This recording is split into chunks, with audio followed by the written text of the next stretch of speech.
السلام علیکم ورحمۃ اللہ وبرکاتہ۔ بسم اللہ والحمد للہ والصلاۃ والسلام علی رسول اللہ صلی اللہ علیہ وسلم۔ اما بعد فاعوذ باللہ من الشیطان الرجیم، بسم اللہ الرحمن الرحیم۔ لکل امۃ اجل اذا جاء اجلها لا یستأخر ساعة ولا یستقدمون۔ محترم حضرات، آج مجلس کے یا پروگرام کے شروع کرنے میں کچھ تاخیر ہوئی۔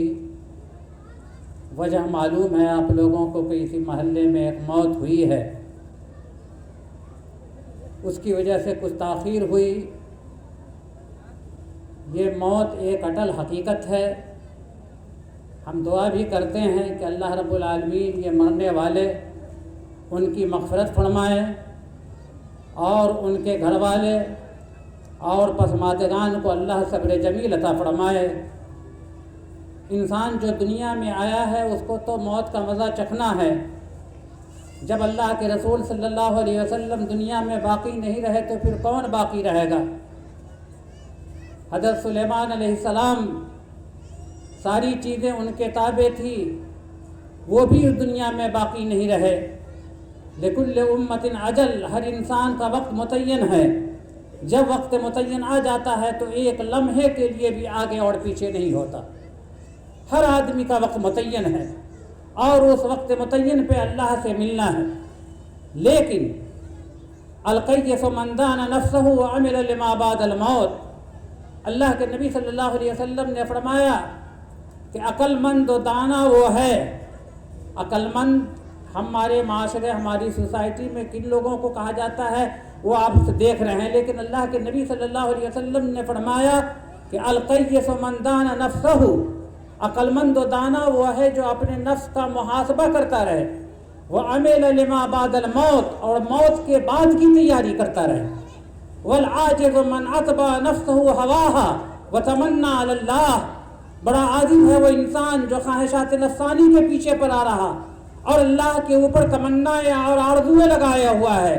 اللہ غفار ہے، رحمان ہے، رحیم ہے، یقیناً یہ اللہ کے صفات ہیں، لیکن اللہ فرماتے ہیں افنجعل المسلمین کالمجرمین، ہم اپنے تابعداروں کو اور نافرمانوں کو دونوں کو ایک صف میں لا کر کے کھڑا کر دیں۔ جو اللہ کے مطیع و فرمانبردار ہیں، جو اللہ کے نافرمان ہیں، وہ دونوں کیسے برابر ہو سکتے ہیں؟ بھائیو، موت اللہ کے نبی صلی اللہ علیہ وسلم کے اوپر بھی آئی۔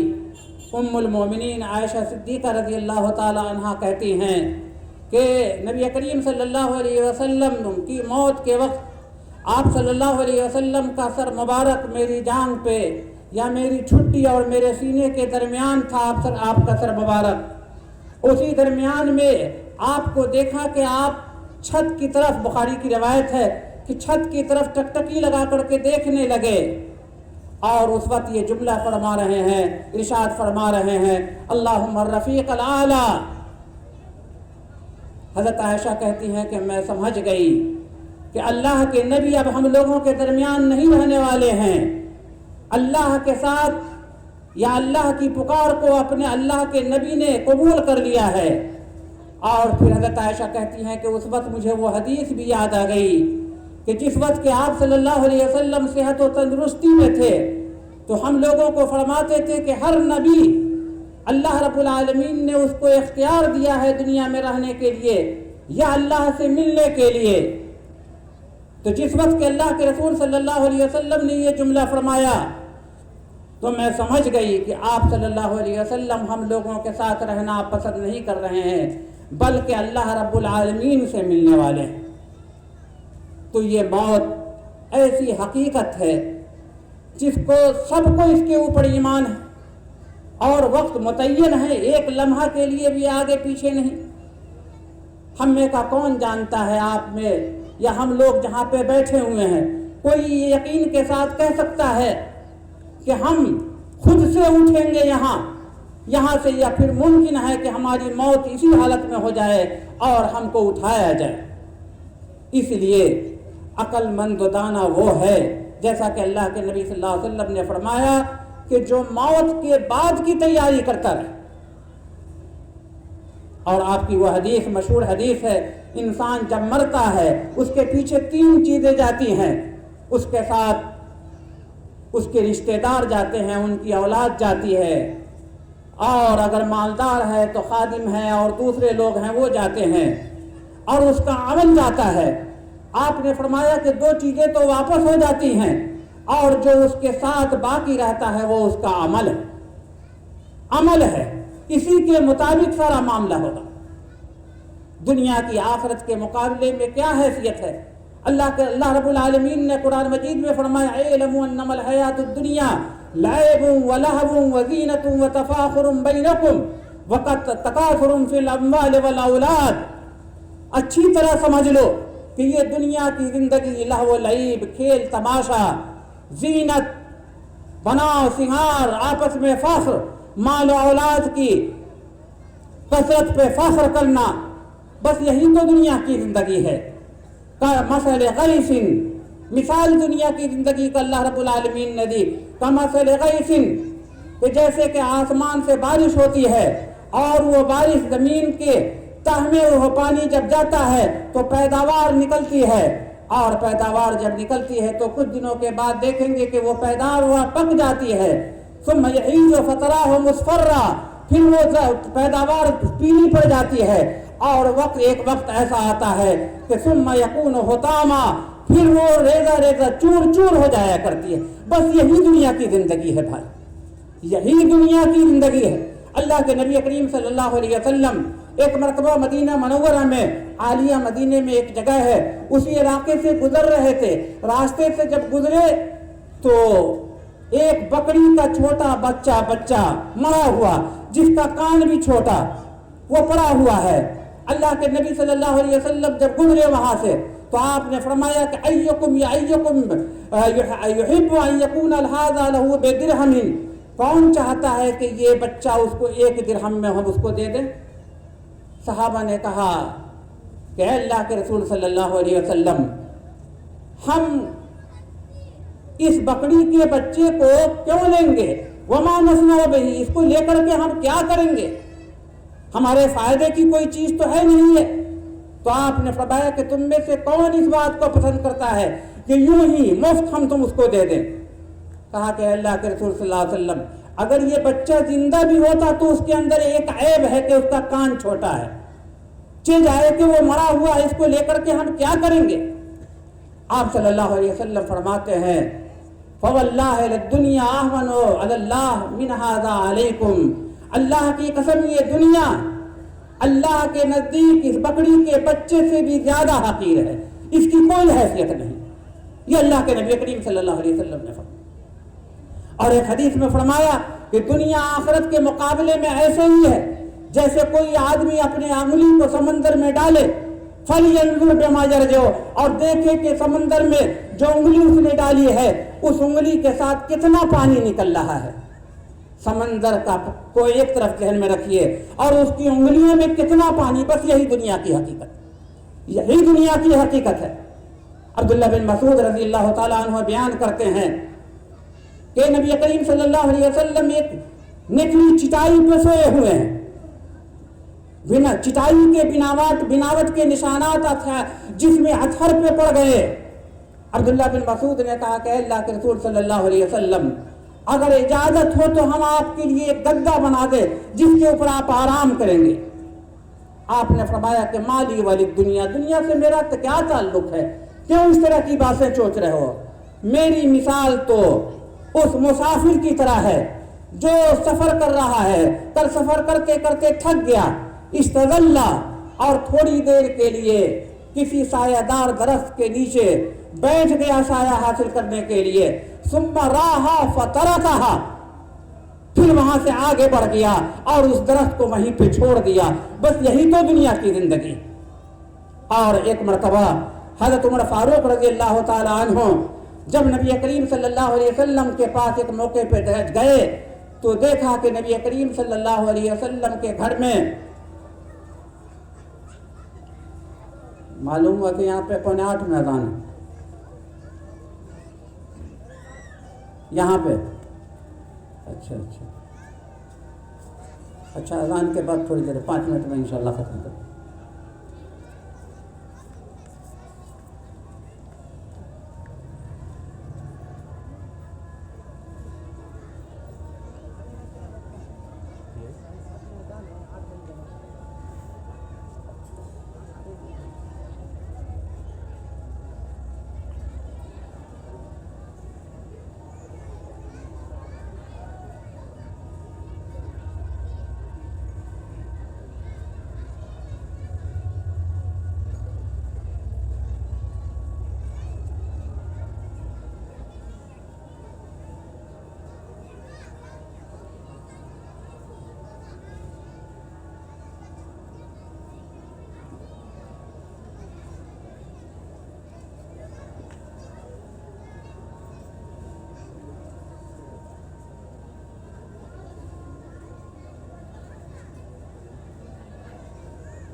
معلوم ہوا کہ آدھے گھنٹے کا وقفہ ہے. جماعت میں 8 بجے جماعت شروع ہوتی ہے.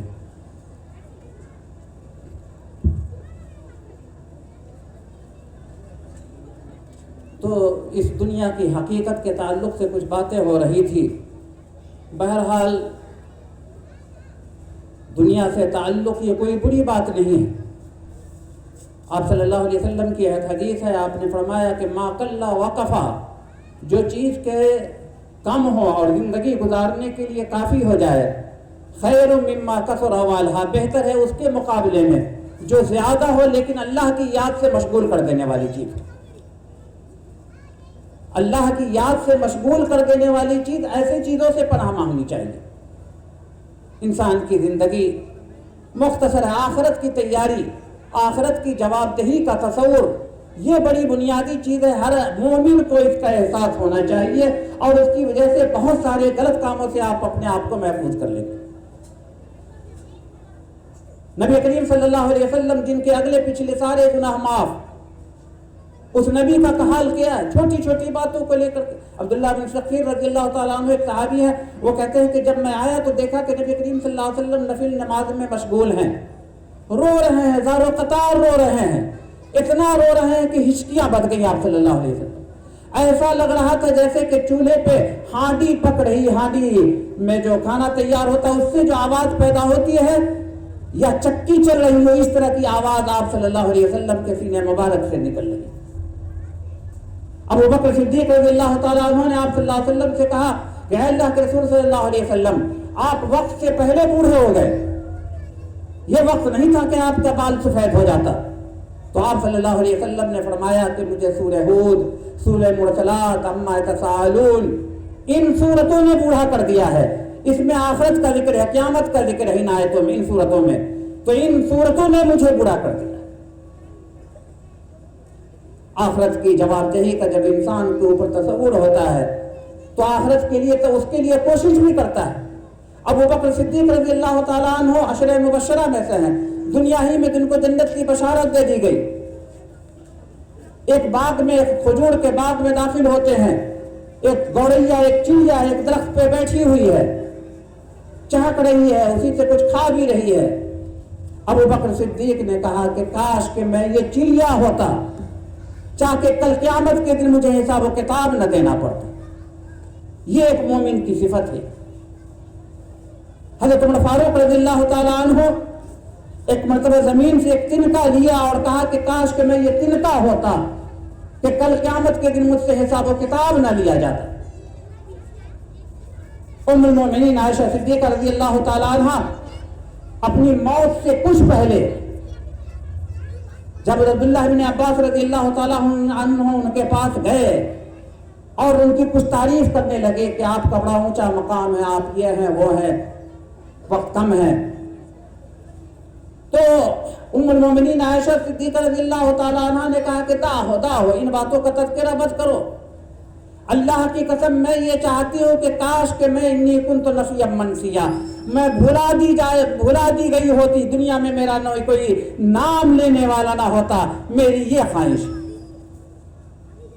حضرت عمر فاروق کسی موقع پہ کہتے تھے یا لیتنی لم تلدنی امی، کاش کہ میری ماں مجھے پیدا نہ کی ہوتی تاکہ کل قیامت کے دن میرا حساب و کتاب نہ ہوتا. وہ مجوسی غلام جس نے خنجر مارا تھا فجر کی نماز میں، اور لوگ جس وقت کے پہنچے عمر فاروق کے پاس ان کی تعریف کرنے لگے، آپ کا بڑا اونچا مقام ہے، بہت پہلے اسلام کو قبول کیا آپ نے، خلیفہ وقت رہے، ہمیشہ عدل انصاف سے کام لیتے رہے. کہا کہ چھوڑو، میں چاہتا ہوں کہ اللہ کے ہاں برابر سرابر کا معاملہ ہو جائے. جب سے میں خلیفہ بنا ہوں نہ میرے اوپر گناہ ہو نہ مجھے اللہ کوئی ثواب دے، برابر سرابر ہو جائے، بس یہی میرے لیے کافی. آخرت کے تصور سے انسان آخرت کے کاموں کی طرف اس کی رغبت بھی ہوتی ہے. ام المومنین عائشہ صدیقہ رضی اللہ تعالیٰ عنہ گھر میں ذرا غور کیجئے، رسول کی بیوی ہے، گھر میں بیٹھی ہوئی ہے، رو رہی ہیں. اللہ کے رسول صلی اللہ علیہ وسلم باہر سے تشریف لائے، دیکھا کہ ام المومنین رو رہی ہیں.